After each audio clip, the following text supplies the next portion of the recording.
Dear Mr. Gould, we are such stuff as dreams are made on, and our little lives are rounded with a sleep.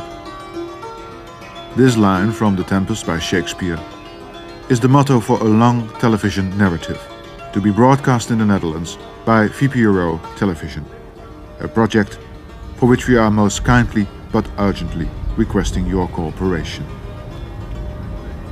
The guiding principle for A Wonderful Accident is briefly the one question: what are the concepts that our consciousness has so far developed about our curious existence in space and in time? And what do we derive most from these? Knowledge or understanding?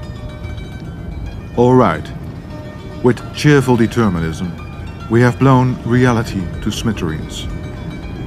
Certainly, we have let loose innumerable axioms and ideas on the question of what our apparently unique consciousness is exactly. Yes, in all animals, neurosynapses, genes, formulas and daydreams, we try to dissect ourselves to this end in order to exchange views with each of these phenomena, paraphrasing Elias Canetti, patiently and wholeheartedly. But to what understanding has this dizzying analysis brought us in the long run, at the end of our fascinating but equally sinister 20th century?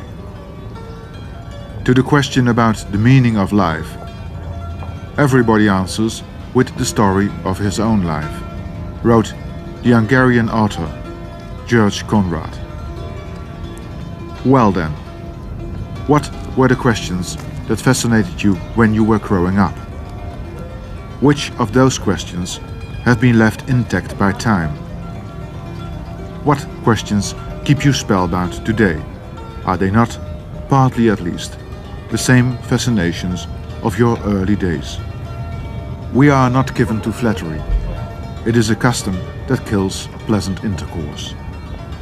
We await your reaction in the sincere hope that you will seriously consider our invitation.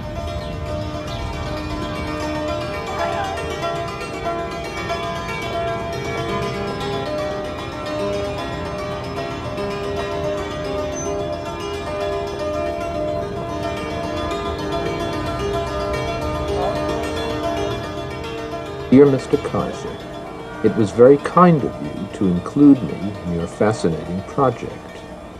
I doubt that I would be able to find enough time to participate fully, though I recognize that you have been very sensitive to this issue and are trying to accommodate busy schedules. If all your invitees agreed, I would be strongly tempted. This is quite a lineup. I do think that you are asking too many, too deep, and too unanswerable questions. There is such a thing as too direct an assault upon eternity, and it is not mere paltriness of spirit to point this out. Sincerely, Stephen Jay Gould.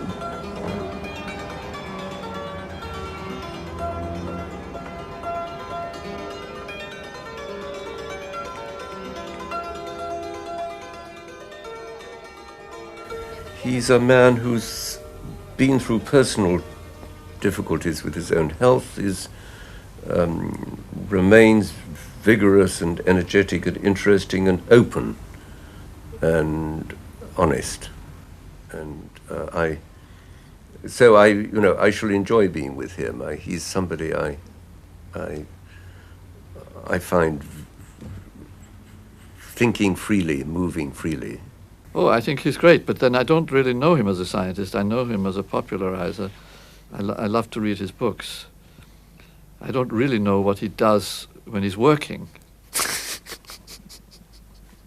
A liberal Marxist materialist with a tremendous gift for writing about evolution and the details of life in a very fascinating way, a wonderful sense of the history of biology. But somehow, in the end, his writings always seem, however interestingly they start, always come back to something rather dull and boring, namely a kind of materialistic nihilism. I want to meet him very much. I wanted to be a biologist and a zoologist myself when I was young, and I think of him as a brother. Wonderful writer from whom I've learned a great deal. I disagree with some of his ideas. I think that some of his thinking is confused in ways that I am challenged. I would like to try to uncover that and figure out with him what the issues really are.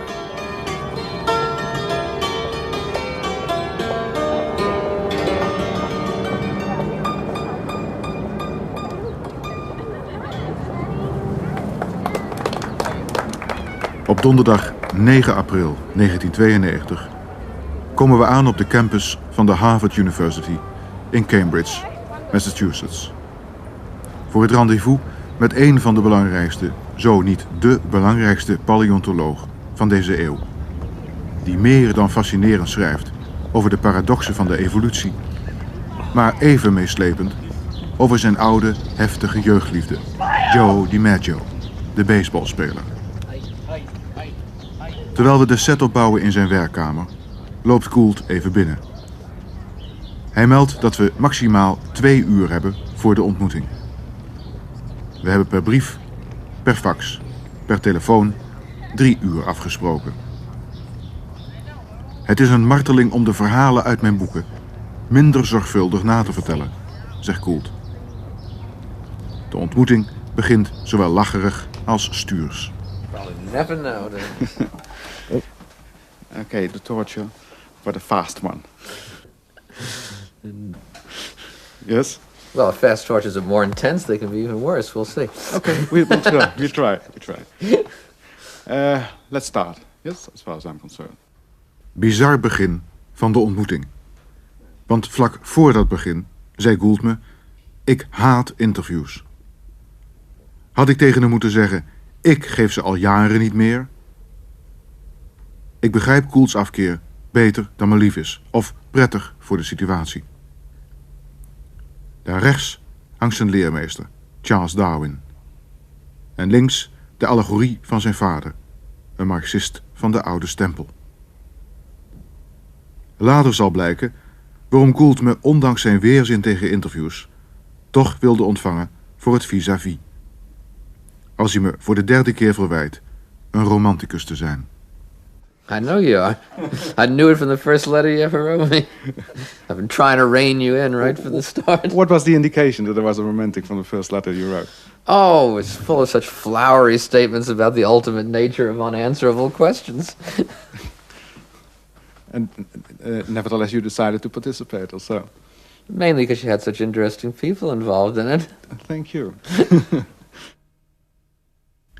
In zijn boeken laat Stephen Jay Gould zeer regelmatig details los over zijn leven nu. Dat hij jaren tegen kanker vocht. Dat Jeruzalem de stad is van zijn dromen.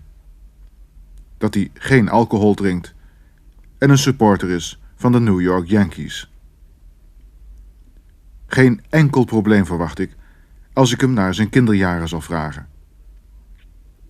Ik ben paleontoloog. Ik ben een van die vreemde seigneuren die munt heeft geslagen uit een kinderfascinatie, namelijk die voor de dinosaurussen, schrijft hij. Maar daar, bij die dinosaurus, zal de ontmoeting al gelijk uit de hand lijken te lopen. Toch lag niets meer voor de hand dan dat ik naar dat beest zou vragen. Tenminste 4 maal, en in verschillende boeken beschrijft Gould die herinnering. Hij gaat, 5 jaar oud, met zijn vader naar het Museum of Natural History in New York om de Tyrannosaurus te zien. Hij ziet het beest in al zijn versteende grandeur en ziet tegelijk dat een man naast hem dreigt te gaan niezen.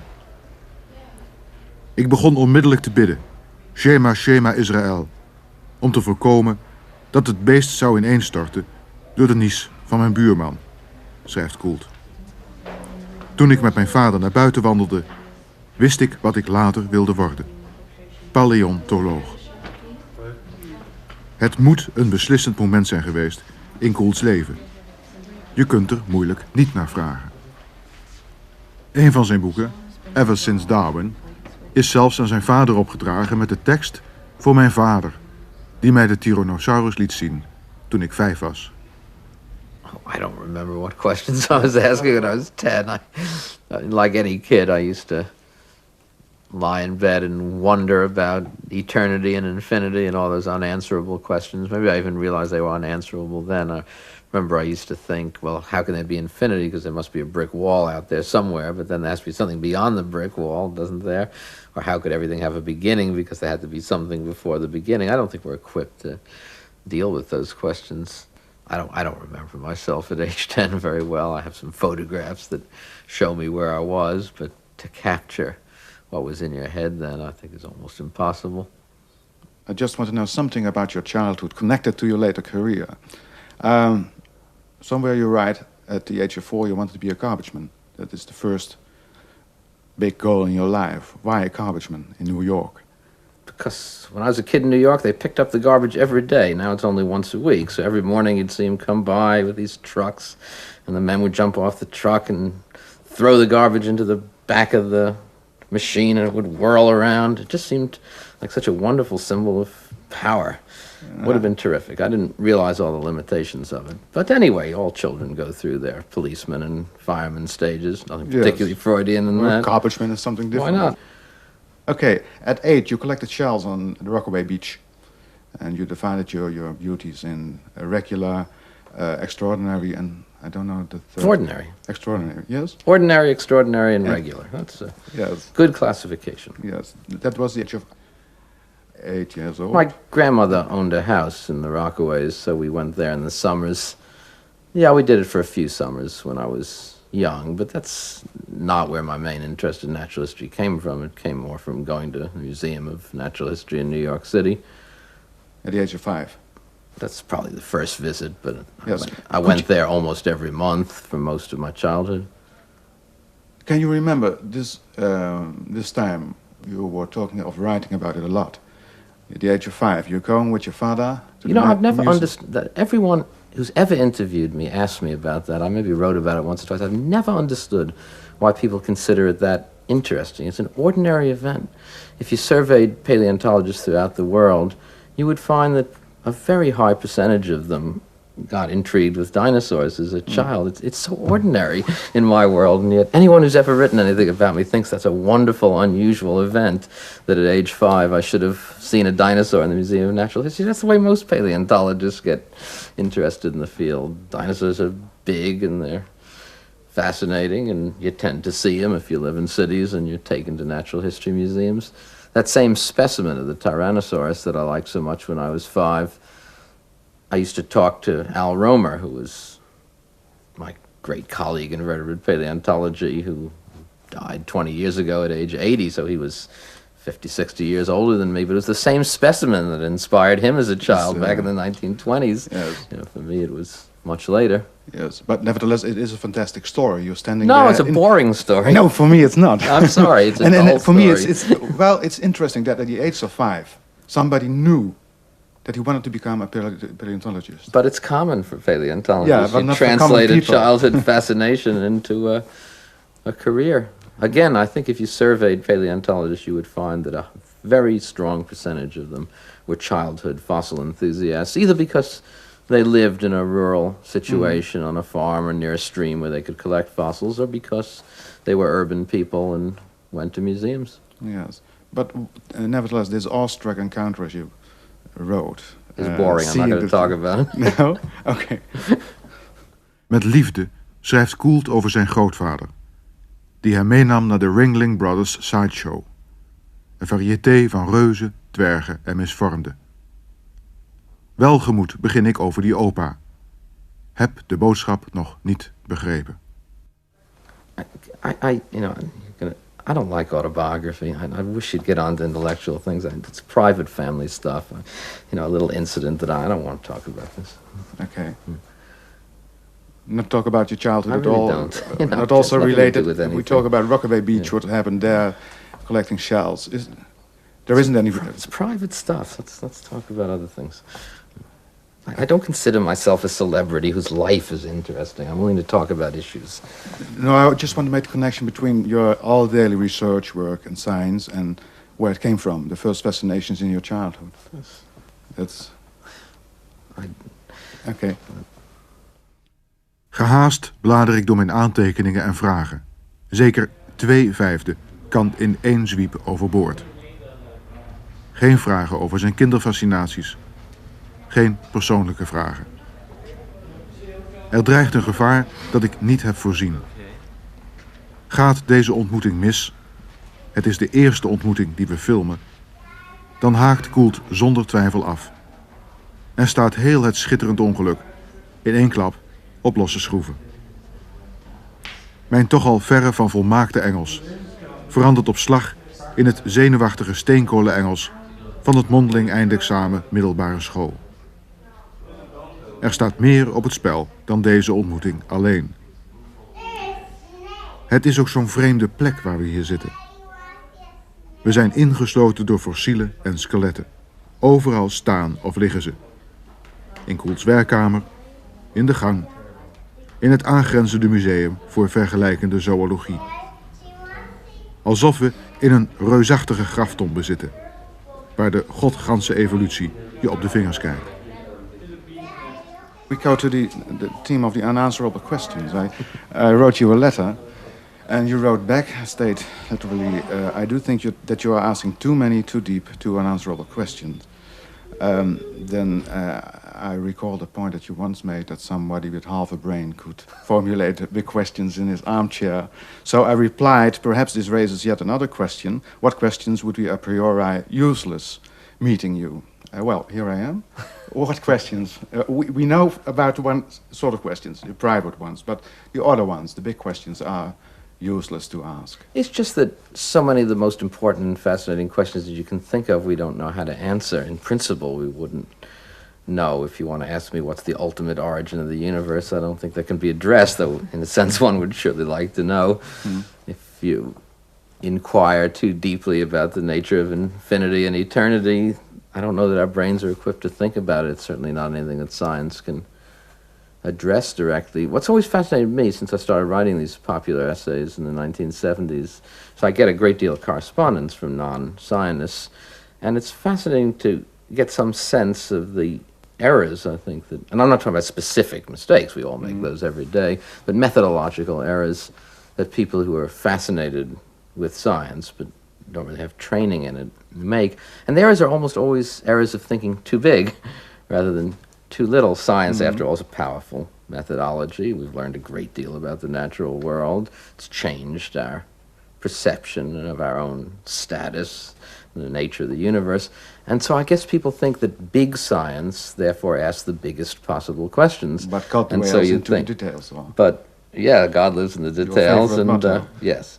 And there are just so many big questions that are fascinating but unanswerable. And I think one of the first things you learn in training in the sciences is to ask a question that's usually a little smaller but potentially subject to evidence. So is a zebra a white horse with black stripes? Yes, or actually, that we can answer. Or are siphonophorus colonies or organisms? Or Right. That kind of questions? Those are answerable. Why does a bamboo flower every 120 years? And how does he count years? Yes, we don't want passing? to restrict ourselves only to questions of particular natural history. We can ask general questions about how evolution works and how planetary dynamics operate. But truly ultimate questions, like what is the nature of life, you know, people have been talking about that since Plato, probably since the first Neanderthal looked up at a star, and nobody's really any closer to an answer because they don't have answers. But what has brought your own experience you at this moment? That is more questions, more answers, or is it the hunt for the most beautifully formulated question we are all after? And not answers, because answers are enough. What is your position, if you look back so? I just always found the study of evolution and life's history to be fascinating. I always loved history. I liked old things. I liked old houses and old books. I guess I always felt that by studying the past you could get better understanding of the present. Paleontology is the ultimate historical field because it's the whole history of life and not just the little epiphenomenon of the history of human cultures and nations. I guess I'd want to learn as much as possible about it in the short time we're given to be here. Mm-hmm. But are the questions growing, or the answers? What is the kind of competition between them? I'm not as introspective as you would like me to be, or as you're pushing me to be. Introspection's a waste of time for the most part, I think. Why? Because people who are good scholars have an almost intrinsic sense of what's answerable and what isn't, and what's beyond answerability but remains fascinating. You don't want to rigidify, and you want to scrutinize yourself for whatever social biases are imposing themselves upon you.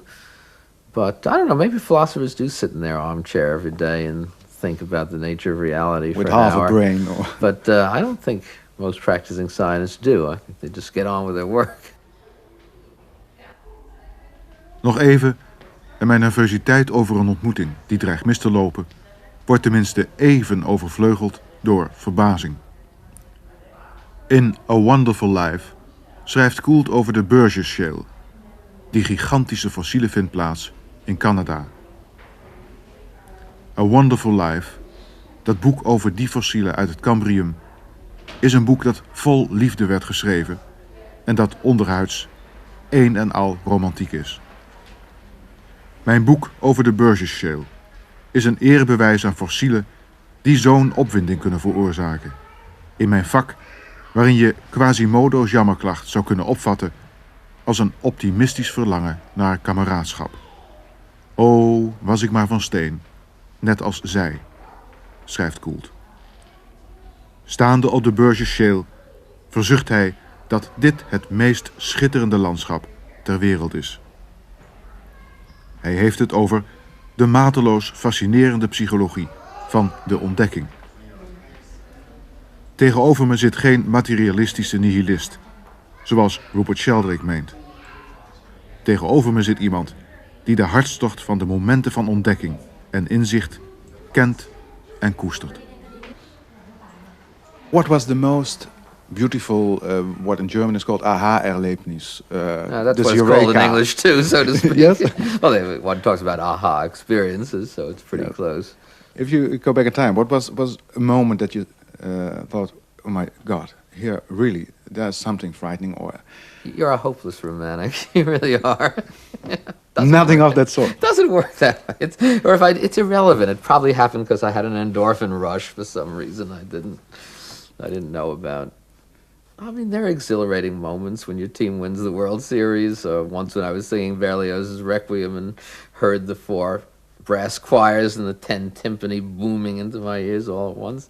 I don't think that gave me any insight into the nature of life.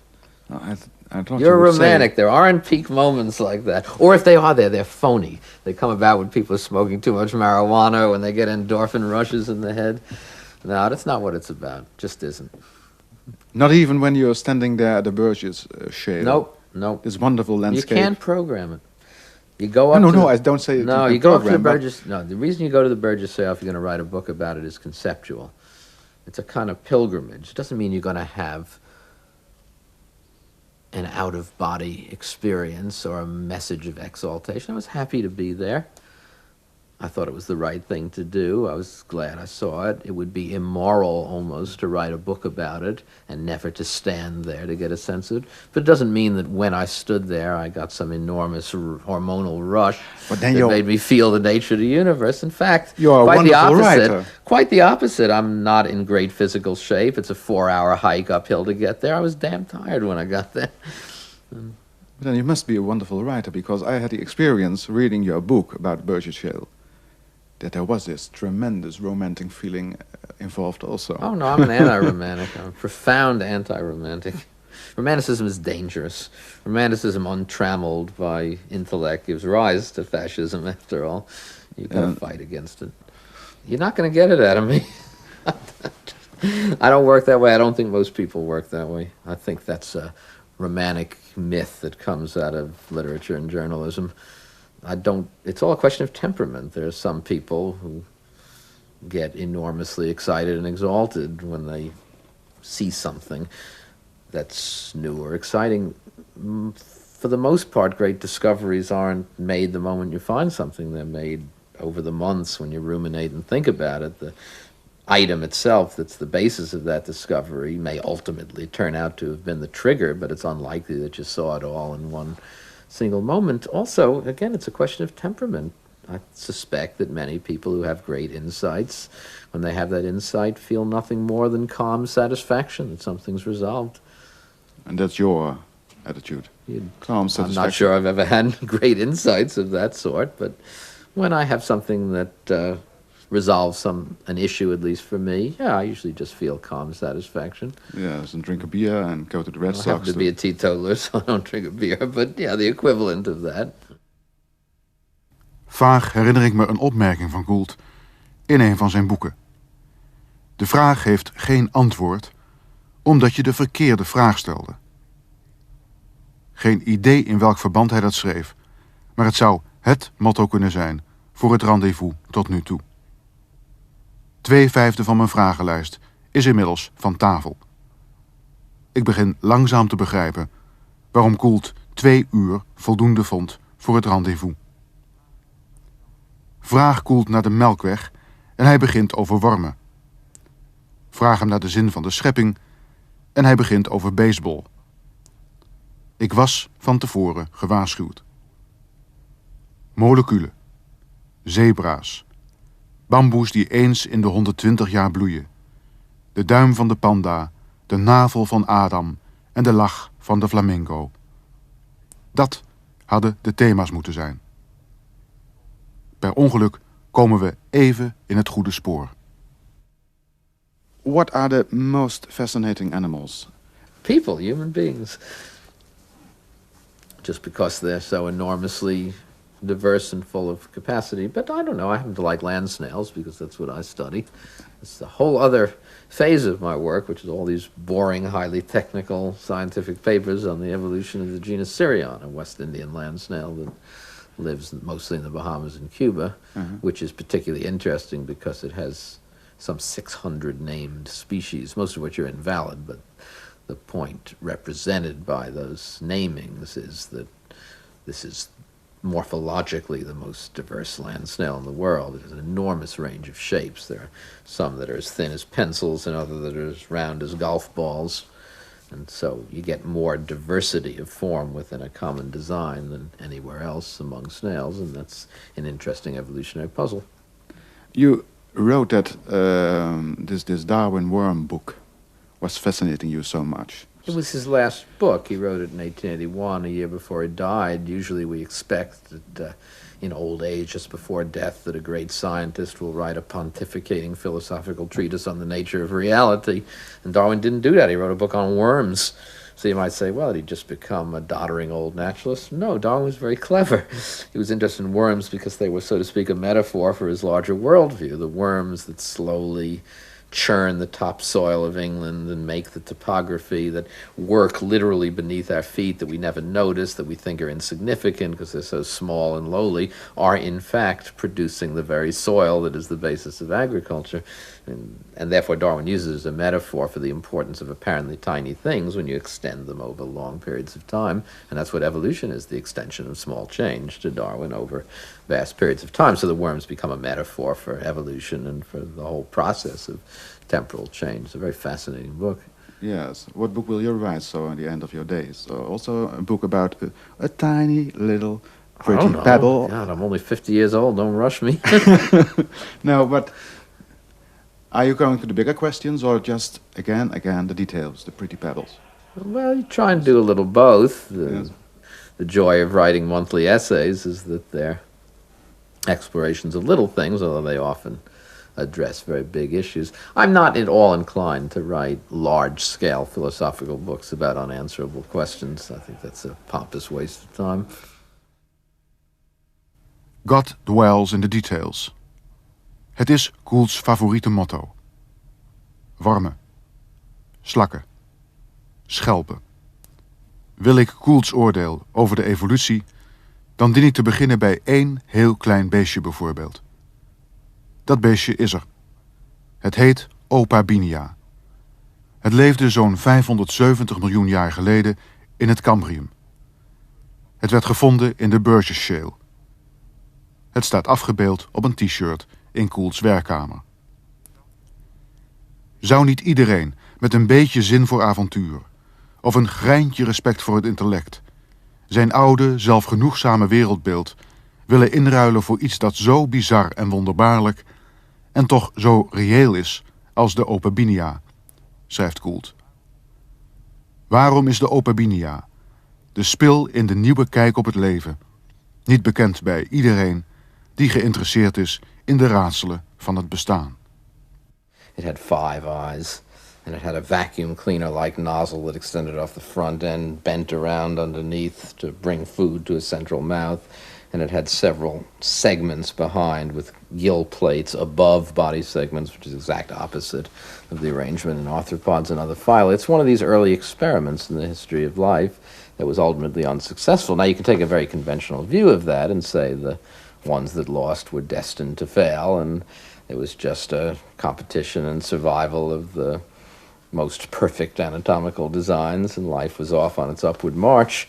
But in the last 30 years, there's been a very profound reinterpretation of these earliest multicellular animals, and whereas they had once been interpreted as simple and primitive precursors of creatures that came later, just contributing to that upward march, it now appears as though there was more anatomical diversity at the very beginning than there is now, than there's ever been since. There were fewer species, but those species were allocated to many more basic kinds of anatomy, and that most of the initial experiments died out, and there's no reason to think that they died out because they were in any sense inferior. There may have just been a gigantic worldwide lottery going on, so to There speak. were gigantic fossils found. The biggest things about so big, it's called Anomalocaris. It's also one of these lines that became extinct. It's a very strange creature that you can't classify into any modern group. It had a mouth which operated on the constriction camera shutter principle, unlike any mouth today. It had an odd pair of feeding appendages that bent over. It was the largest predator of its time, and it left no descendants. Again, probably for ill luck more than any reason of necessary predictability. Is one of the most beautiful questions, perhaps, what I always ask myself in my childhood. Why are there so many kinds of living things?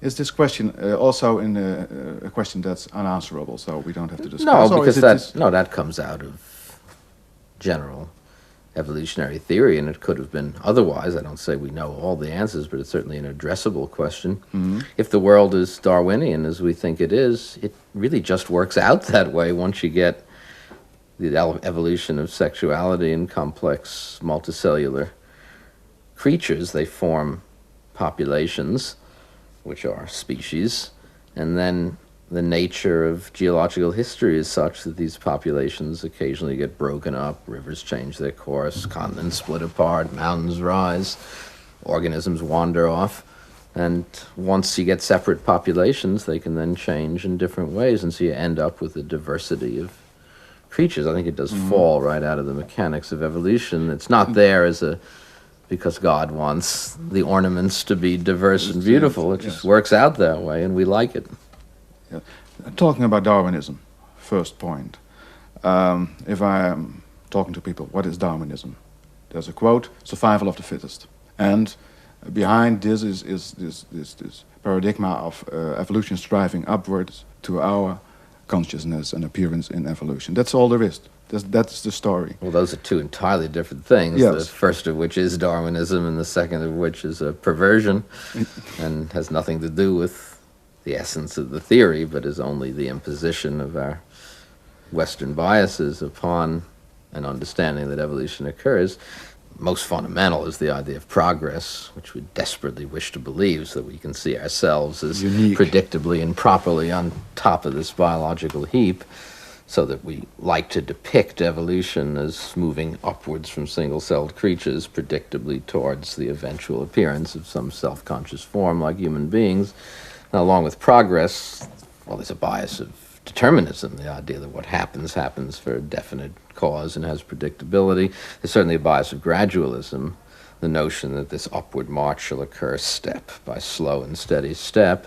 And then there's what I like to call adaptationism, the idea that everything happens is fundamentally right, occurs for a cause, for a reason. And you put those four together, you get a peculiar view of evolution as a predictable, basically directional process leading towards complexification and eventually towards self-conscious intelligence. It's really not what Darwin meant. Darwin, as a man of the 19th century, was never a country other than Victorian Britain so convinced of progress as a cultural certainty, and Darwin wasn't totally immune to that, but basically the theory of natural selection is a theory about adaptation to changing local environments. The parasite that becomes morphologically simple so that it's no more than a bag of reproductive tissues living inside the host is just as well adapted as the peacock with its glorious tail feathers.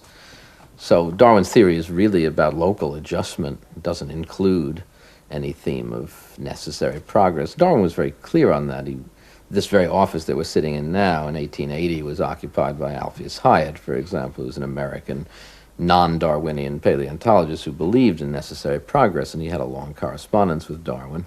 And Darwin wrote to him, after long reflection, I cannot avoid the conclusion that no inherent tendency to progressive development exists. So I think Darwin's quite clear on that. Yes, I remember this quote from Mark Twain you used in one of your books. Could you tell it? Because it's one picture that makes the whole question as far as progress is concerned. Well, Mark Twain was America's greatest humorist in the late 19th century, but he was also philosophically very astute and very good at pricking with his pin of wit all the certainties we thought we had. And at one point, it's a quote I used actually in several of my books, he says that to think that nature, which is billions of years old and has a history of life that extends for billions of years, should exist just eventually to give rise to human beings, and to think that human beings rule over the whole rest of it is almost like saying that the Eiffel Tower was built in order to support the skin of paint right at the pinnacle knob on top. Yeah. Because human lifetime relative to the age of the Earth is about like the skin of paint versus the whole height of the Eiffel Tower. And the Earth's 4.5 billion years old. It's American billions, 4,500 million years old. And Homo sapiens, our species, is less than 1 million, probably only a couple 100,000 years old. So we've been around for tiniest fraction of 1% of the entire length of life's history. And it seems absurd to think that somehow it was all meant eventually to give rise to us. Yeah, so this Darwinism is an antidote to our cosmic arrogance, as you wrote. Yes, I think so. And there is the stumbling block to its acceptance at the same time. Because we do want to have other myths about our unicity. And at least in America, there are stumbling blocks based in certain forms of religion to the acceptance of evolution at all. Among those who accept evolution, and that's the majority of us, there's a great reluctance on the part of many to give up the comforts of progress, gradualism, determinism, and these other biases. So Darwin is not well understood. If you go out and survey, and there are many surveys that have been made, popular attitudes in America, among people who are quite happy to accept evolution and might even say that they were Darwinians or they agreed with Darwin, very few of them understand the actual content of Darwin's theory. All these surveys show that the most popular concept of evolution is that it's a theory that explains why complexity increases through time.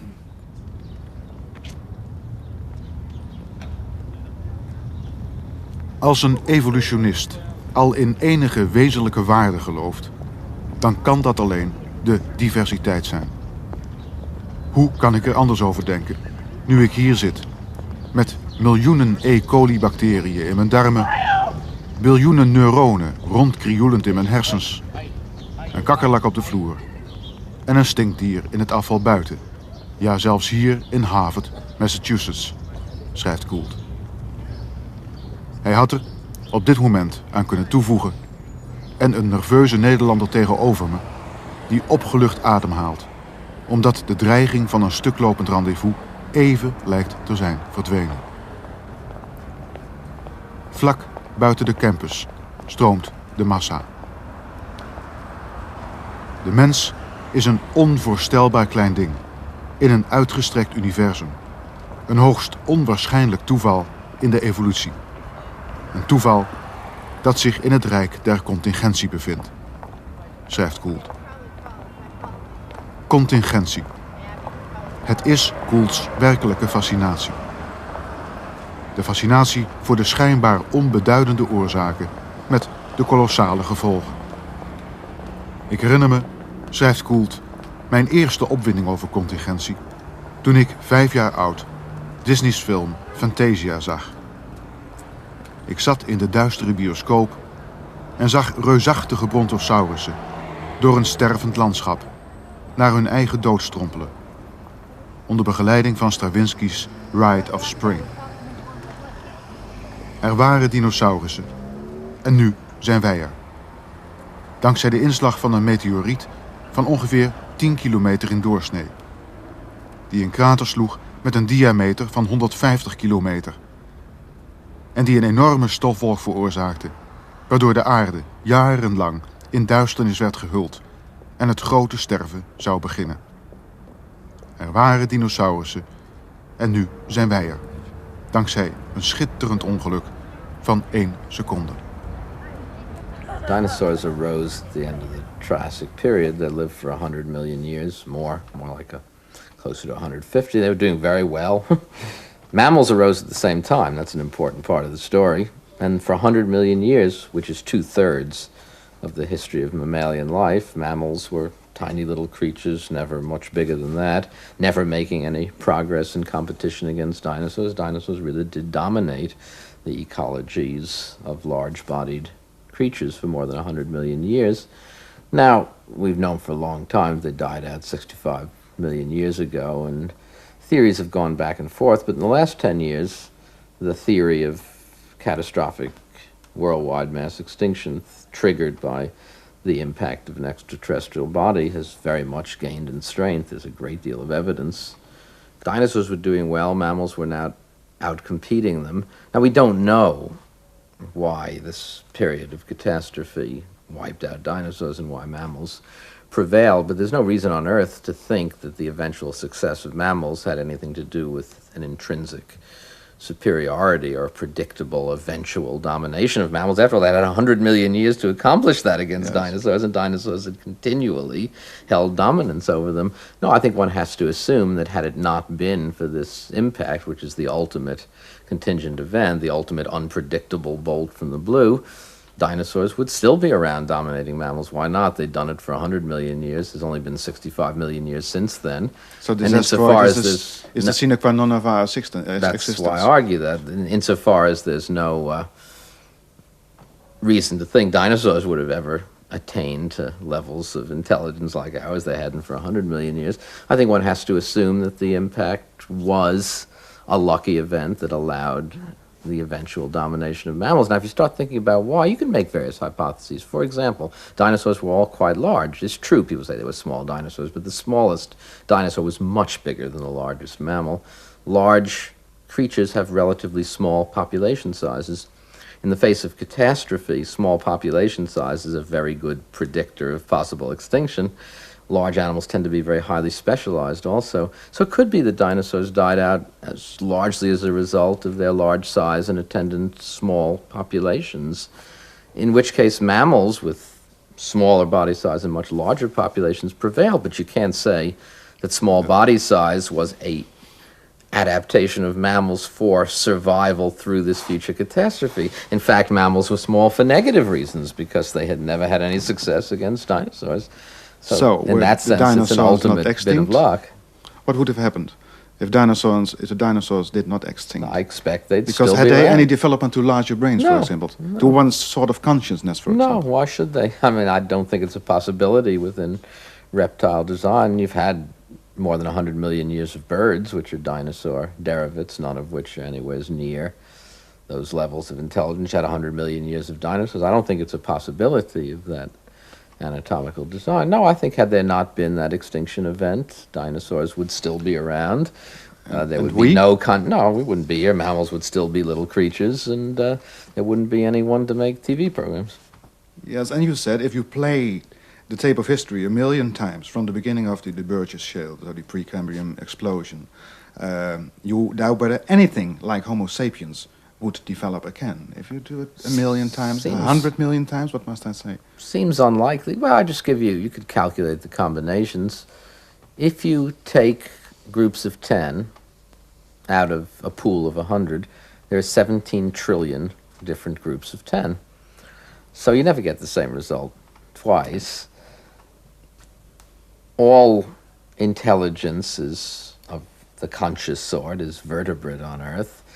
There's a vertebrate precursor among these early creatures. Most of the reruns of life's tape wouldn't include its existence, so you get wiped out right there. Even if that lineage does survive, what are the chances that it would follow the pathways it did on this Earth? Probably most of the replays would never include the invasion of land. I mean, you only got vertebrates out on land because luckily there was a fairly obscure group of fishes that had a fin arrangement with a strong central axis that could be converted into a weight-bearing limb. On land, most fishes have a very different fin arrangement with a bar parallel to the body and a lot of thin fin rays. And those were the dominant fishes, and none of them got converted into terrestrial creatures. If you had been living 350 million years ago, you would have seen this one odd group of fishes with the strong central bar and said, what a strange group. Aren't very many of them. I guess they're not destined for much of a future. And indeed, they weren't in terms of the ocean. They still exist, a small group of coelacanths and lungfishes. But one lineage of them got out on land and started this story, which would never recur again. Well, literature has always been fascinated with the theme of contingency because it's the ultimate way of expressing the possible impact of an individual human life upon history. That's the theme that's always fascinated writers. Vonnegut wrote this whole novel called Galapagos on the subject of contingency. It's interesting, he took a trip to the Galapagos Islands. He decided beforehand that he was going to write a novel about evolution. There's 100 themes he could have written about. He could have written about natural selection. He could have written about any one of But no. 50. But the one he chose was contingency. Yeah. Galapagos is this crazy story about a virus that gets loose at the Frankfurt Book Fair for it sterilizes all females on Earth. And all of future human history gets placed into a motley crew of oddly concatenated people who are sailing on a ship off the Galapagos. And there it is. That's how it works. Yes, and if you look to a film like Back to the Future, with Michael Fox starring, and you put this film in evolutionary terms. Oh, that's an explicit film about contingency. In fact... Yes, what have people seen watching Back to the Future if we talk about contingency? Oh, I think people do grasp that theme. That's what is so endlessly fascinating. People understand that the tiniest little difference that seems utterly insignificant at the time will cause history to cascade down a totally different channel. In fact, that theme is so important in Back to the Future that in Part 2, Doc Brown, whatever his name is, the mad scientist, actually goes to the blackboard and gives an explicit lecture on contingency. This has to do with whether or not Biff Tannen has a volume that tells the results of sporting events for the next 50 years so he can bet on them and make a lot of money. And he actually draws the different pathways of history. Buiten onze schuld en zonder enige kosmische opzet of bewuste bedoeling zijn we, bij gratie van een schitterend evolutionair ongeluk, genaamd intelligentie, de rentmeesters van het bestaan op aarde geworden. We hebben niet om die rol gevraagd, maar we kunnen hem niet afzweren. We mogen er niet geschikt voor zijn, maar we zitten nou eenmaal in het schuitje, schreef Gould. Het is een uitspraak die hem wel in conflict moet brengen met tenminste 3 van zijn lotgenoten tijdens de samenkomst straks. Oh, the accident is the 60 trillion contingent events that eventually led to the emergence of Homo sapiens. It's everything we've been talking about. It's that no species now alive is predictable, and anyone that's here is here by the merest good fortune of tens of thousands of antecedent events which went one way and not the other. If the dinosaurs, as we were saying, hadn't died off, we wouldn't be here. Mm-hmm. If the fish didn't have the strong central axis, they never would have had terrestrial vertebrates. If a different set of creatures had survived this decimation pattern of the Burgess Shale, we wouldn't be here. If the eukaryotic cell had never evolved through this odd mechanism of symbiosis, there probably never would have been more than algal mats. Even when you get to the evolution of mammals, that's no guarantee you're going to get conscious creatures. There's 6,000 species of mammals, none of which outside the order of primates is threatening to become a powerfully conscious species with this kind of strength and influence over the rest of the earth. Primates, I think, is some 200 species. There's only one line of primates, namely us, that have veered in this direction. It's really a curious phenomenon. If intelligence was meant to be, you would think it would evolve convergently in lots of other lineages. Yes. It's just a weird invention that developed in one odd species living on the African savannas a couple million years ago. Sublime and whimsical, as you wrote. It is whimsical. You see, I think what many people miss, there's a common tendency to equate importance with necessity. Just because something is important, which consciousness clearly is to the history of the planet, just because something is powerful, that doesn't mean it was meant to be. Intelligence is important and powerful. There's never anything in the history of life that has had such an impact upon the earth as the evolution of the human mind, but that doesn't mean it was meant to be. It can still be accidental, and as I think it was. Yes, but why only we, consciousness, intelligence? I assume because it's a very difficult thing to do with neuronal architecture. You need to have this enormous head, you need to wire it in a certain way, you need to invent odd phenomena like language. I don't know. Also, it's probably not a very adaptive trait that natural selection would favor in most circumstances. It's a byproduct, I presume, of natural selection working in this lineage for large brains, but I don't know why the brain first got large. It certainly wasn't so that we could paint pictures or write symphonies.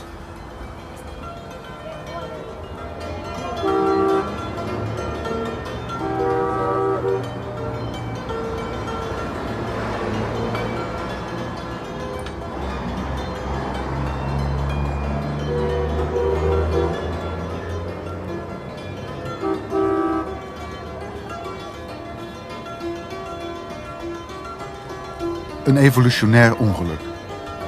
Een bijproduct. Niet bedoeld om componisten of literatuur voor te brengen. Nog Stephen Jay Gould's gedachten over dat ongeluk. Nog Jean Genova, die 2 straten van Goulds werkkamer zijn eigen compositie speelt.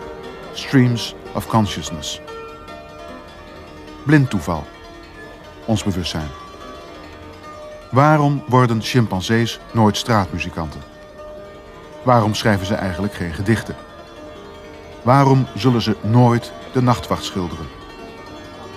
Waarom kennen chimpansees geen chimpansee-holocaust? Waarom is massamoord op soortgenoten het onvervreemdbaar eigendom van mensen en van mensen alleen? Ik leg Gould een mogelijke verklaring voor. Gebaseerd op een vraag die hij zichzelf ooit stelde en die dus blijkbaar aan de orde is. Waarom worden mensen geboren voor ze er eigenlijk rijp voor zijn? Mijn verklaring is een sieraad van eenvoud en schijnbaar logisch. Worden wij geboren, dan zijn onze hersens nog maar op een kwart van hun ontwikkeling. Bij alle andere dieren zijn de hersens al nagenoeg volgroeid als ze uit de baarmoeder komen. Ons bewustzijn is een regelrecht gevolg van die anatomische bijzonderheid. Tot ver na onze geboorte blijven we flexibele embryo's. We zijn veel te vroeg geboren chimpansees. Onze hersens ontwikkelen zich, in tegenstelling tot alle andere dieren, grotendeels buiten de baarmoeder, in een overdonderende wereld van licht, geuren, kleuren, woorden en indrukken. Daar en daardoor wordt ons bewustzijn gevormd. En daar ook ligt de verklaring voor onze angsten, neuroses en frustraties. Ons bewustzijn wordt gevormd door die explosie van indrukken, maar is intussen op zoveel geweld niet werkelijk ingericht. So, you understand what I mean? Yeah, but it's wrong. Yes. I did expect the answer. Nevertheless, my amazingness was there. Can you imagine? No, there's 2 separate things going on, you see. On the one hand, there is neoteny, which is the slowing down of developmental rates, which is a very important process in the evolution, particularly of the human brain, we're a neotenic species in some respects, not in all respects. Our strong legs are not neotenic. It's just the opposite, and that's very important in our evolution. But in general, the developmental rates of human beings versus other primates, and of primates versus other mammals, are very slow. We become sexually mature late in our second decade in a state of nature. It's now earlier, mostly for nutritional reasons in Western countries. Now, in a Darwinian world, that's very strange to become sexually mature when you're 17 or 18, because life and evolution is about making more of yourself. We have very long and extended periods of childhood development. We have a skull form as an adult which looks very much like the juvenile form of the skull of most primates, including ourselves. It isn't that we're embryo chimps, it's that we haven't departed very far from the form of our own embryos, and the embryonic forms of all primates are a lot closer than the adult forms. Now, on top of that, there's a second trend, which is what you're referring to. Because of the very rapid expansion of the brain, human babies are actually, in a sense, born earlier than we ought to be. Given the general slowing down of rates of development, the human gestation period should be about 1.5 to 2 years. That would make it concordant with the rates of slowing down in the rest of our lifespan. But that's not possible, because by that time the head is so large that birth through the birth canal could not occur. So there has been a secondary speeding up of birth. We missed it for a long time because human development is so slow. 9 months looks like a long time, and it's still a little bit longer than chimpanzee birth. But relative to the extreme length of our youth and our late maturation, 9 months is in fact a fairly short birth. So there's been this secondary acceleration, and humans are born in a fairly embryonic state, and the human baby is much more helpless than that of other primates. And I think the main reason for that is just that given the large size of the head, it's the only way to allow birth to proceed. But what is happening with our brains when we are born out of the womb? They're still growing. They still grow. Yeah. That's a great difference. They grow until what age on average? I'm not sure. 13, 14, 15, so? I don't think it's that late. I think it's 3, 4, or 5, somewhere in there. And it is there where consciousness comes in? Well, how do you define? Yeah, how do we define consciousness? Because it's definitional. Some people don't want to define it in the absence of language, in which case you'd say it's later, but it's well known that even neonate babies can identify faces and can identify their own parents versus others, so there's some level of consciousness right away. Interbreeding between chimpanzees and humans will be possible in the very near future. I don't know. Presumably. I have no idea. It's a I once described that as the most unethical conceivable experiment we could think about. And yet fascinating. Oh yes, no doubt about it. It's precisely why it shouldn't be done. But I don't know whether it's possible. We're obviously genetically very close, but we have different chromosome numbers, and I'm not sure that the sperm of a human would unite with the egg of a chimpanzee. I'm not sure development would proceed. The chromosomes might not be able to pair. The developmental programs of the two species might be too different to mesh them. But it's possible. I just don't know. What would happen? What kind of questions could be answered by this interbreeding? Well, the obvious speculation is that you would have a creature with enough consciousness to be able to respond to inquiries and tell you what it feels like from the chimpanzee half of its nature. But it's a grossly unethical experiment. One does not consciously make a creature who would be handicapped, because by human standards that would amount to a severe disability. It's a fascinating experiment, but it mustn't be done. No, what questions, we do not do this experiment, but if sometime this hybrid would occur, what questions would you ask a chimpanzee with your other brain? I don't know. I'd just like to learn whatever I could about what it's like to be a highly intelligent species without language. There's such a assumption, which I think is probably right, that the key to the uniqueness of human cognition lies in language and its capacities, and here you have chimps, highly intelligent creatures, without or with only the most rudimentary kinds of linguistic abilities. In that sense, chimps are the one species below that fundamental threshold, and yet are obviously, in any vernacular sense, highly intelligent, so it would just be lovely to probe that. We are storytellers. Talk about free will, morality, rationalism, etc. Yeah, Instincts. No, we are storytellers. Yes, we're storytellers. I'm not sure chimps aren't, to some extent. They're not abstractors. That's the difference. We can abstract through the use of language. Chimps probably can't to any great extent, but maybe they can tell stories about where they've been and what's just happened. De tijd begint te dringen. Maar we lijken het rendezvous, tenminste zonder kleerscheuren door te komen. De belangrijkste vraag die we ons kunnen stellen, schrijft Gould, is waarom zich nou eigenlijk bewustzijn ontwikkelde in een vreemd groepje apen dat door de bomen slingerde. Ik haast me door dat bewustzijn. Stel vragen waarvan ik inmiddels vermoed, ja wel zeker weet, dat ze zinloos zijn. Maar Gould zal minzaam antwoorden.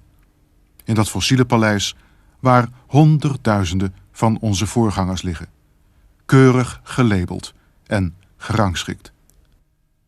I'm not a neuroanatomist. I work on snails in my technical work, so I don't profess to have great expertise in neocortical anatomy, but I gather everything we call language and consciousness maps to neocortical places. It's just one of those things that happen. There are a lot of trees out there, so there's a potential environment if anything can get into it. Yeah, but it's a question with no answer. Right. Yes. We're talking about this precious thing, consciousness, and the answers are not really available. Well, the answer is that it just happened, so we might as well make the best of it. Yes. Do we? No. There's always hope. We have this powerful attribute of consciousness, and we don't know what to do with it, basically. We're just evolved apes that are trying to deal with this powerful mechanism that no species has ever had before.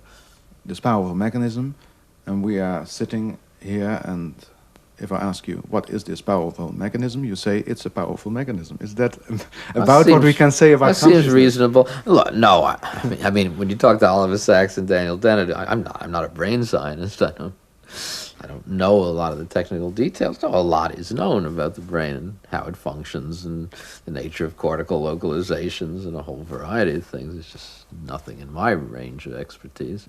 It has to do with the ecology and particular history of these forest or savanna living primates in Africa 3 to 5 million years ago, and there just isn't enough evidence. There's a load of speculation.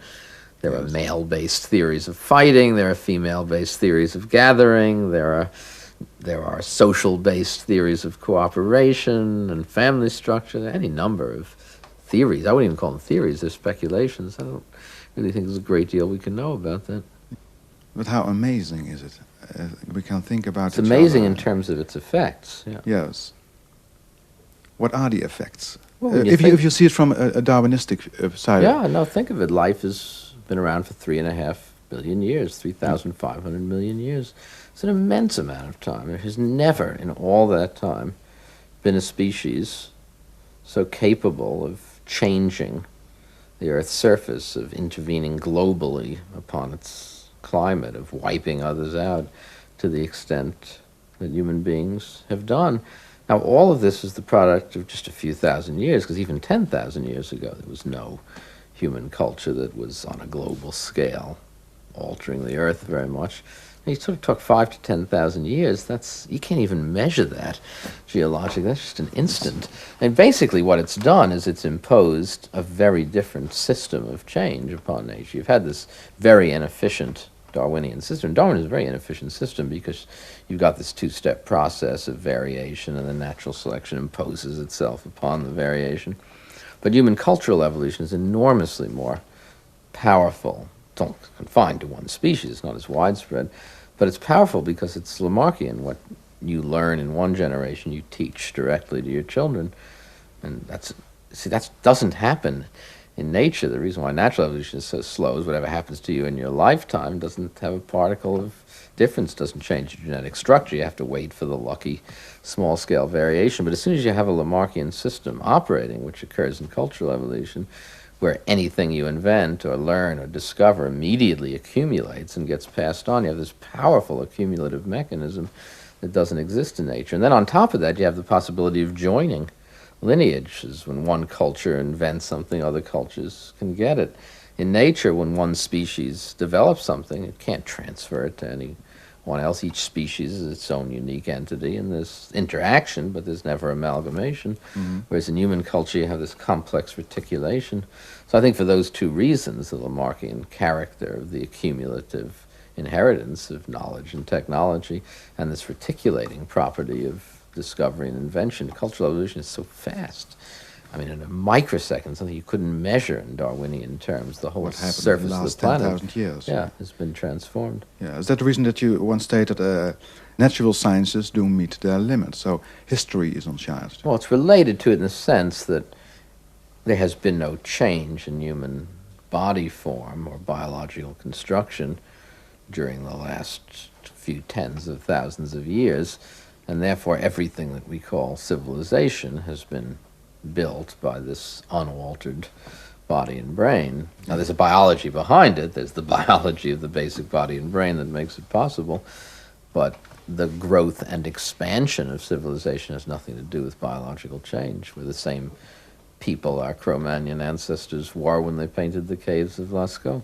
Yeah, we don't have to examine their genes or their biological characteristics, but for instance, the tales they have been telling for 10,000 years. So history is involved in our search. Sure, I'd like to know the DNA of Cro-Magnon, but they're us. Hoe is ons bewustzijn intussen opgebouwd? Het is een anatomische vraag die geen kwaad lijkt te kunnen. Veel van Gould's komende tafelgenoten kunnen zich vinden in de gedachte dat we zowel geregeerd worden door ons zelfbewustzijn, dat in onze unieke nieuwe cortex zetelt, als door de oude hersens die daaronder liggen en waar de vis, het reptiel en het zoogdier nog huizen. Wie maakt in dat evolutionaire pandemonium nou eigenlijk de dienst uit? Eén voortdurende verwarrende competitie tussen diverse, slecht op elkaar afgestemde hersendelen. De oude dierenhersens en het schijnbaar unieke zelfbewustzijn.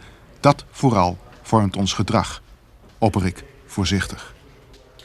I think that's a stupid way of putting it. Many people have.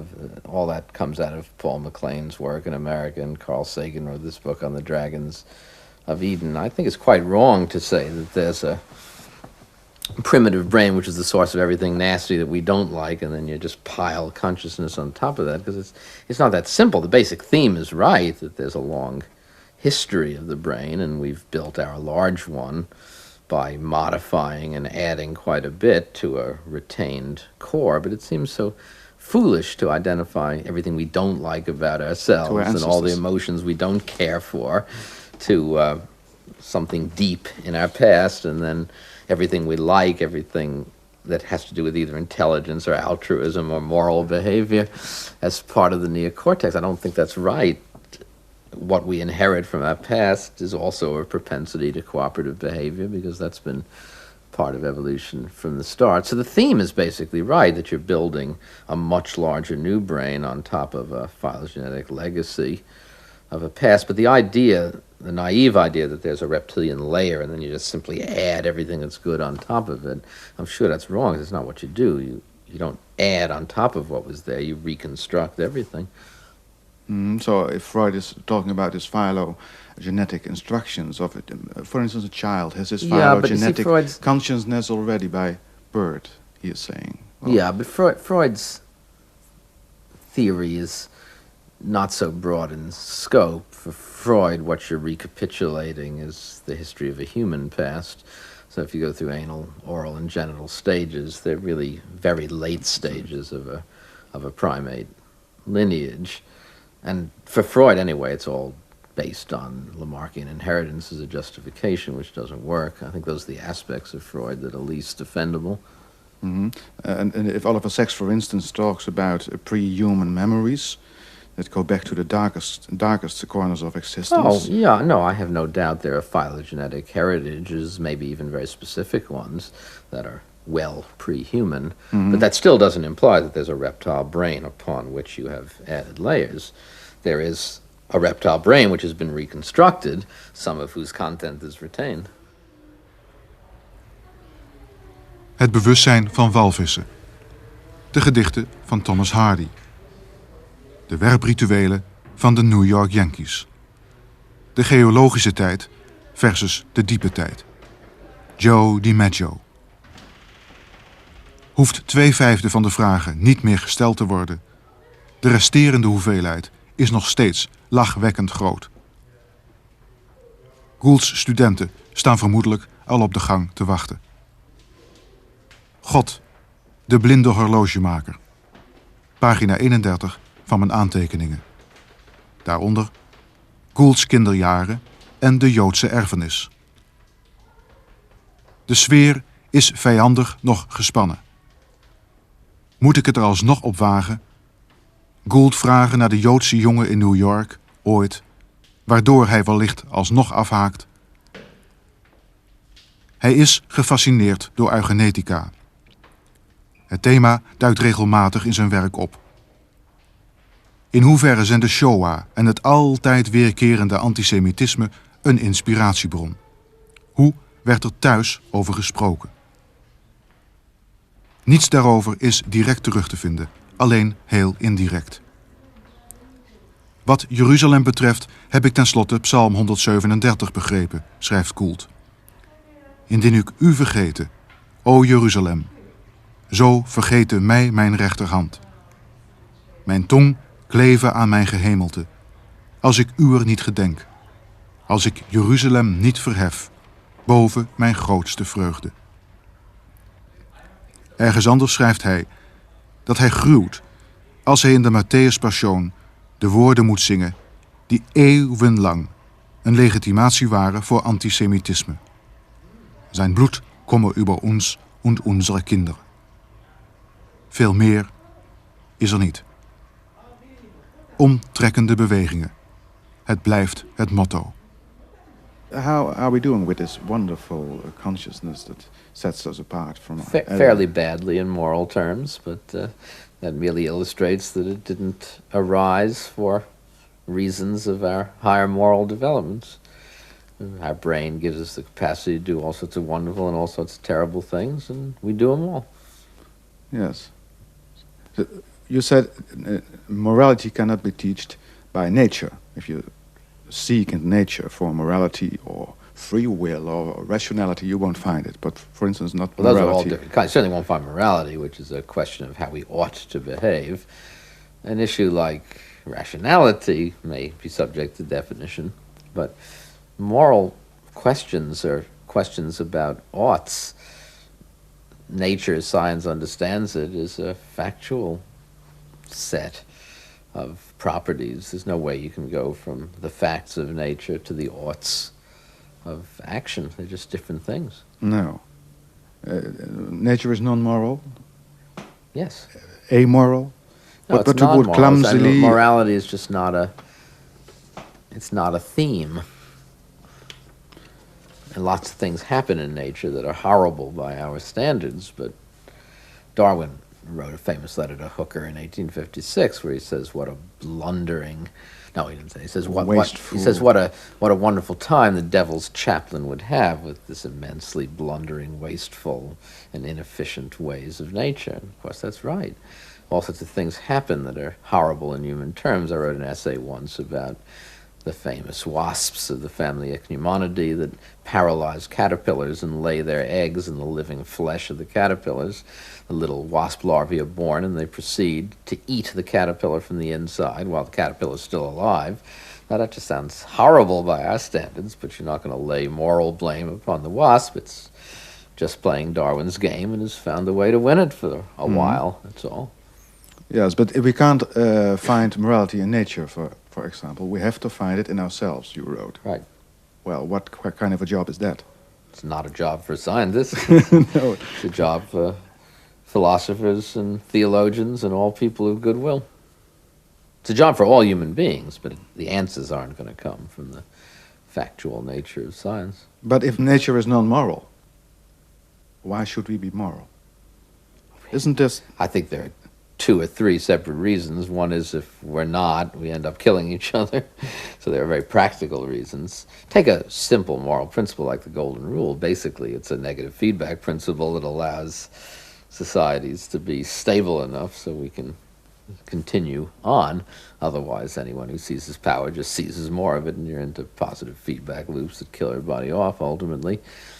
And the other reason is that once you have consciousness, for whatever reason, you can start thinking about those things, and there's really no way to avoid it. John Stuart Mill said that it was better to be Socrates dissatisfied than a pig satisfied, and that's right. Maybe the pig's happier, but we can't avoid being what we are.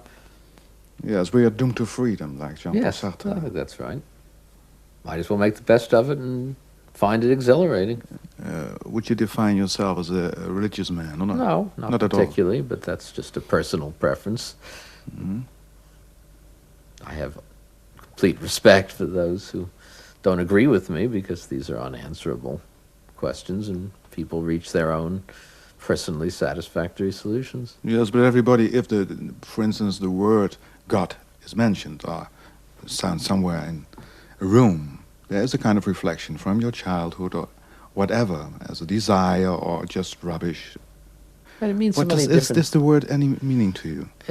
It means so many different things to different people. It spans the whole range from the anthropomorphic controlling deity, who's usually depicted as white and male, sitting on top of clouds, to a very mild pantheism, which identifies God with the abstract laws of nature. Spinoza, Einstein, and they're such different concepts. But if I say God, what bells are ringing in your head? Since I wasn't personally brought up to accept such a creature of formulation, it doesn't particularly resonate with me. I just recognize it as one of the great issues of human history. What influence had what happened in Auschwitz as a metaphor for World War II on your own thinking about the behavior of man, in the sense that we are capable of wonderful, mysterious things? Mozart, Beethoven, Klimt. And on the other hand, the same people loving Mozart, Beethoven, Klimt are killing people like stamping forms. That's the fundamental thing that's incomprehensible about human life. It's captured in all those old films where you get some particularly rigid and vicious Nazi who's murdering people by the millions, and then he walks over to the piano. It's usually Erich von Stroheim in all the old films, and plays a beautiful Chopin etude. No, you're right. They said that Mengele whistled tunes from opera as he decided who would die and who would live. It's incomprehensible, but there it is. Yeah. All you can do to struggle to keep people like that out of power. Yeah, but was there much influence concerning what happened in Europe in the 39-45, on your own thoughts about what are human beings and what is consciousness about? Who knows? I was born in 1941. My father fought in the war. It was always part of the context of my own life. Mm-hmm. It's certainly true that World War II was responsible for the death of the older form of virulent eugenics. There was certainly a post-war period of enormous hope and optimism that surrounded the foundation of the United Nations. Mm-hmm. But then the Iron Curtain descended, and we had 40 years of Cold War, and everything's as confusing as ever. Donderdagmiddag, Harvard, Massachusetts. It's incomprehensible, but it was always part of the context of my own life. Je dient iemands ontoegankelijkheid te respecteren, als het tenminste ontoegankelijkheid is. Van tevoren vermoedde ik dat de Holocaust en het eeuwige antisemitisme hun sporen hadden achtergelaten in Goulds boeken en werk. Ter plekke is er alleen de twijfel en de huiver om er verder op door te gaan. Je dient iemands ontoegankelijkheid te respecteren en je dient vooral niets te suggereren. Ik weet alleen dat hij Shema Shema Israël zong toen de Tyrannosaurus dreigde in te storten. Ik weet alleen dat hij een boek schreef, The Mismeasure of Man, waarvan van de Holocaust alleen heel zijdelings gewag wordt gemaakt. Een boek dat onder andere handelt over de bij ons tamelijk onbekende golf van eugenetica in de Verenigde Staten, ver voordat Hitler in Duitsland aan het bewind zou komen. We're the biggest mixture of races and national origins of any country on earth, and particularly early in this century when there were millions of immigrants coming from mostly poor areas of southern and eastern Europe, not to mention a large population of blacks, close to 20% of Americans. There were powerful calls on the part of whites in control, who were mostly of northern European backgrounds, to try to maintain their positions of power by arguing for the superiority of their kind of people. There were, for instance, in World War I, the entire army was subjected to mental testing, which showed that immigrants from Southern and Eastern Europe did more poorly than old Americans. That was only because their knowledge of English was so poor, and for the most part there was confusion. There were in the United States in the 20s and 30s laws to compel sterilization of mentally unfit people on the books of some 20 or 30 states. They weren't widely applied, except in 2 states, Virginia and California, where I think some 40,000 people were involuntarily sterilized. The text of those laws became the basis for the Nazi eugenical sterilization laws, the Nuremberg laws of the mid-1930s, which were applied very tragically and very rigorously in Germany to some 500,000 people. I think after World War II, when people realized the horror of what Hitler had done with eugenical doctrines, the popularity of that old style of argument pretty much disappeared, but never goes away. And racism remains a deep issue in America, and many people really feel that those they don't like and they see as economically inferior to them are so because of their biological construction, even though it really doesn't make a lot of sense given how genetically similar all human beings are. The old eugenic song is being sung again. Yeah, it's such a hard issue because you don't want to deny there are illnesses, diseases that might have genetic bases. I think some of the classic and serious mental illnesses like schizophrenia and bipolar manic depression are probably illnesses. After all, there must be illnesses of the brain as an organ, just as there are illnesses of other organs. So that part's okay, but when you then start saying that something as complex and multifarious as intelligence, which is only a word we give to this enormously varied series of capacities that the brain has, is a biological thing, which it can't be, and that you can then rank people according to the amount of it that they possess, which doesn't make any sense because there are so many separate dimensions of it. So you have to sort out where you have good arguments for specific potential pathologies and where you're just expressing social prejudice through biological guesswork. Mm-hmm. What is intelligence? For instance, I remember all the studies. Yeah, it's a vernacular English word. I'm sure there's one in every other language for this enormously complex, multifarious set of abilities and capacities that emerge from the structure of our brains and the way in which we learn. But there's no meaningful sense in which you could ever capture it as a single number or a single entity. Some people are good at some things, others are good at other things. I'm not saying we're all the same, obviously we're not. Yes, but if you can blame the victim, the poor, the black, the non-intelligent, the malformed, mentally malformed. That's the traditional biological determinism. And you see that really requires, it's that false and vicious social theory that validates or gives rise to the desire to capture intelligence as a single number. It doesn't make any sense, but if you could express intelligence as a single number, then you could say, aha, my group has a lot of it, and these other groups I don't like have less of it. Once you realize that it's simply not a meaningful enterprise, that's what my book on the mismeasured man is about, then you realize it's just an argument of social prejudice and not of even potential biological fact. Mm-hmm. What about science coming along with this kind of prejudices, sold as neutral science itself? Well, science is a socially conditioned enterprise, and there's no reason why scientists any less or more than other people, shouldn't have biases that they often don't recognize. To me, when I wrote that book, the most interesting thing was to learn how many scientists who probably were sincerely believing that they were only objectively depicting the natural world made the most absurd errors based on their unconscious convictions, a priori convictions about the obvious superiority of certain groups. On the other hand, it must also be said that science did a lot to undo that mythology. Deze ontmoeting vindt plaats in april van het vorig jaar. Op dat moment hebben we beiden nog amper weet van de etnische zuiveringen in Oost-Europa en het zogenaamde illegalenprobleem in Nederland. Illegalenprobleem. Het is dezelfde terminologie als die aan het eind van de 30e jaren. Toen zelfs een nette krant als de NRC het woord Jodenprobleem zonder probleem afdrukte.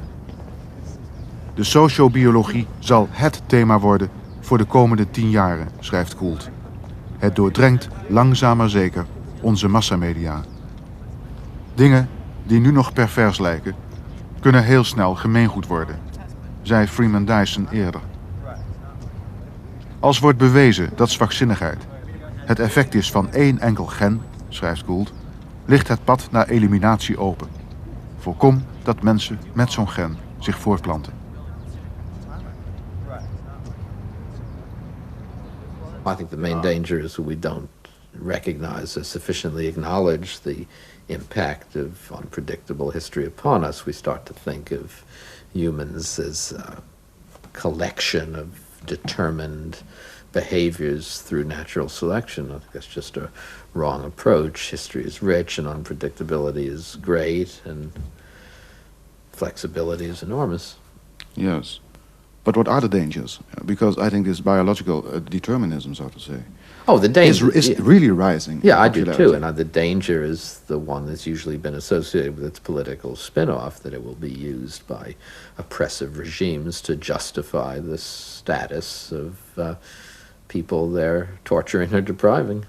But it keeps coming up. There was this interesting incident in Singapore a few years ago where Lee Kuan Yew, the very powerful former prime minister, discovered that highly educated women were having few children. He then made the classical eugenical mistake of assuming that high education meant intrinsic and biologically superior intelligence, and decided that his nation was going to hell as a result of the progressive decrease of intelligence due to the fact that women with less education were having more children. He instituted a whole set of social policies, including monetary benefits for educated women who had more children, and social clubs where highly educated men could meet highly educated women. It was almost comical because it was a repetition of some of the worst eugenical errors of the 20s.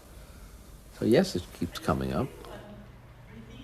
I worry about it, but I don't think it's clear which direction it's going, and I think that there's certainly a possibility that an alliance of good scientific information with decent humanistic politics might avoid it. Fossielen, opgezette voorouders, skeletten. De hele schepping is in dit gebouw wel bijeengegaard. De schitterende, non-morele schepping. Als wij, de mensen, ontstaan dankzij een bizar evolutionair ongeluk, de twijg van de evolutie afsnijden door onszelf op te blazen, dan zal er op aarde nooit meer bewustzijn ontstaan in alle opvolgende 5 miljard jaren voordat de zon explodeert. Ik kan me niets vulgairders voorstellen. Niets dat meer haat verwekt dan dat 1 kleine twijg in de evolutie de mens, de schitterende boom van de evolutie, vernielt. Dat schreef hij vlak nadat hij een samenkomst had bijgewoond van vooraanstaande wetenschappers over de vraag wat de gevolgen zouden zijn van een totale nucleaire oorlog op aarde. Met als conclusie dat zo'n ramp ongeveer dezelfde stofwolken en duisternis zou veroorzaken, 1 lange nucleaire winter, als de duisternis die destijds de dinosaurussen het leven kostte. Nuclear winter was an interesting argument it was only a supplement to what we already knew about the horrors of nuclear war. After all, if we really had full-scale nuclear catastrophe, every major city on Earth would be targeted, so most of the destruction would be there. But to think that there was the possibility of this whole secondary level of impact through worldwide changes in climate of the sort that a dark cloud of lofted material might impose was very intriguing, that it hadn't been thought of, that for all the arguments that had occurred about nuclear war, here was yet another aspect of global destruction that hadn't been properly considered. But you're sitting there discussing this horrible possible future. What else can you do? No, what was it a good time, or just eating with your colleagues, or was there something involved like this is craziness? Because this invention is wonderful. Well, it was consciousness, it was, but how horrible at the same time. It was crazy already. It's crazy just to contemplate grown men making plans for annihilating every major city on Earth. Yeah. And setting up complex systems of buttons pushing that would allow it to happen. I mean, Kubrick captured all that in Dr. Strangelove very well. So what kind of animals are we, anyway? If you look at it in Darwinistic terms, simply in Darwinistic terms, what kind of an animal threatens the whole diversity of evolutionary... I wouldn't even look at it in the only insight you can get from Darwinian systems is that the brain evolves to a large size for some set of reasons, which we probably can't reconstruct because there isn't sufficient evidence, and then by virtue of the complexity of it as a machine is capable of doing all sorts of other things that have nothing to do with natural selection. These capacities for destruction are not explicitly built by natural selection. They're side consequences. Only the potential for it. Yeah, you wouldn't even want to say the potential is built by natural selection, only in the most indirect way. Selection builds the brain for a reason, and then by virtue of its structural complexity, it can do many other things, which then fall outside the realm of the evolutionary reasons for its construction that way in the first place. You wrote about this, our northern madness. What is happening in the last decades, or this decade? I don't have any unusually different viewpoint on that. There's obviously an ecological and environmental crisis brought about by overforesting, changes in atmosphere, growing populations. I don't have any great insight into it. No, but in evolutionary terms, what's happening very rapidly at this moment? If you see what we are able to do. Human consciousness is altering the planet's surface at a rate that's unprecedented in the history of life. Well, we are not real anticipation machines, but what are your expectations? Are we... I believe in contingency. I believe we cannot predict. I believe that what's going to happen is so dependent upon the complexities of political, economic, and social orientation. Anybody can make simple predictions. If the current rate of population growth continues in 200 years, there won't be any place to stand, but that's a silly prediction. It's obviously not going to happen that way. Deze oceaanbewoners leefden tientallen miljoenen jaren geleden. Een museummedewerker heeft ze nagebouwd. Van karton en klei. De kleuren, daarna heeft hij moeten gissen. Zagen deze zeebewoners kleuren? En als ze die zagen, hoe verschillend waren die kleuren dan van de kleuren die wij waarnemen? Het rendezvous kan moeilijk meer misgaan. We hebben nog zo'n 6 minuten. Die zijn gereserveerd voor de standaardvraag die ik aan alle deelnemers aan een schitterend ongeluk stel. Wat zijn de paradoxen die je op dit moment het meest bezighouden? Zo'n vraag kan geen kwaad meer. Whether there are fundamental paradoxes like that in evolution, sure there are.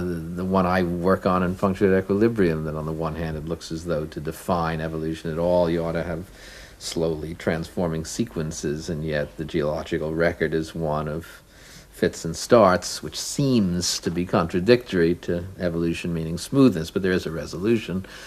I think The resolution is that you can climb staircases, and that has a larger scale continuity, but each step is a discrete event.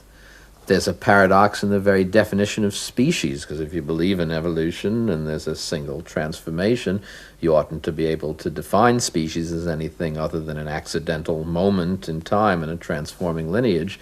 And yet we say that species are the real units in nature, that they are the objects that evolve. And I think the solution to that paradox is also the staircase model, that species are stable for a long time and then transform pretty quickly. Mm-hmm. But the unresolved paradoxes you're dealing with. There's so much we don't know about evolution. I don't know that they're formally paradoxes, they're puzzles. One is the appropriate level at which natural selection is working. Darwin had selection always choosing among individual organisms, so selection for him works on bodies, but there's so much of evolution that goes on at the level of genes and other aspects that go on at the level of species, so it really looks as though you have several interacting levels, and we need a theory of multiple level or hierarchical selection, which has not yet been well formulated. There are problems involving the traditional assumption that the history of life is continuous and adaptive, because you have these catastrophic episodes of mass extinction that are intruding. There are problems with the evolution of genomes. If adaptation rules, why does more than 90% of the genetic material of higher organisms not code for anything? What's going on within genetic systems? So much we don't know. And the appearance of humans in evolution. Well, that's an event. It's not, is that the whimsical event. part of it? Or? It's whimsical in the sense that anything that occurs is so improbable it falls into the realm of the whimsical. I would say the evolution of humans is a particular paradox. It's one improbable event, like every other improbable event in evolution. We just happen to have an unusually intense interest in it because it's us. En tenslotte werd de sfeer flauw lacherig. En zal Gould zijn eerste afwijzing van persoonlijke vragen blijkbaar vergeten zijn. We eindigen terwijl de studenten al aan de deur morrelen, waar ik eigenlijk had willen beginnen. Bij Goulds kinderjaren. Zijn vader. De persoonlijke vragen. What is the future of the United States of America? Big question. No idea. I don't predict the future. I believe is this the last days of the Roman Empire? My hypothesis is contingency, and I believe it with all my heart. It teaches me that you cannot make broad-scale predictions. That is to say that our little conversation this afternoon, can change the whole environment here in the United States. You don't know what's happening, what is important or not. You don't know, but you can be pretty sure about certain things. I would be enormously surprised if this conversation had the slightest impact upon world history, because 99.9999% of anything that anyone ever does is going to have no impact on world history. It's just so hard to predict the few events that will. Yeah, is it comforting, this theory of contingency as well? I think it is. Some people find it frightening, no. But for me it's exhilarating.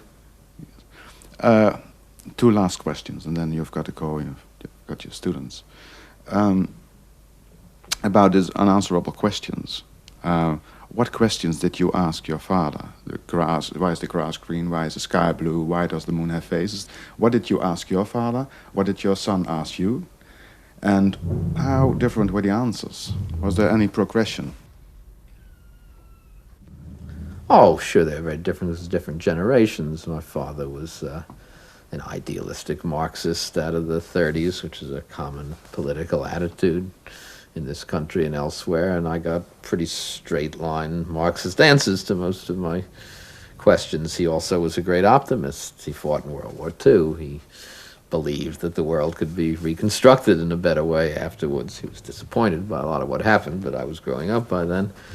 My children grew up in a much more cynical age. And didn't, I think, even the age of premature wisdom. Hopes of peace and brotherhood among all human beings, just because you wanted to be so. Yes, but the questions they are asking you when they were very young, what kind of questions were they, and what were your answers? Here's Professor Gould, your father. He is giving you the right answers. Why is the sky blue? Why is the grass green? It's as with all things. There are kids ask the damnedest questions, obviously. They're both profound and naive. And De laatste filmrol loopt eruit. Gould snelt naar zijn studenten. Ze wachten op hem in de gang. Eén heeft een reusachtige roze schelp in zijn armen, alsof hij een baby wiegt. We nemen buitengewoon hartelijk afscheid. Een schitterend ongeluk is gered. De samenkomst gaat door. Volgende week in dit theater.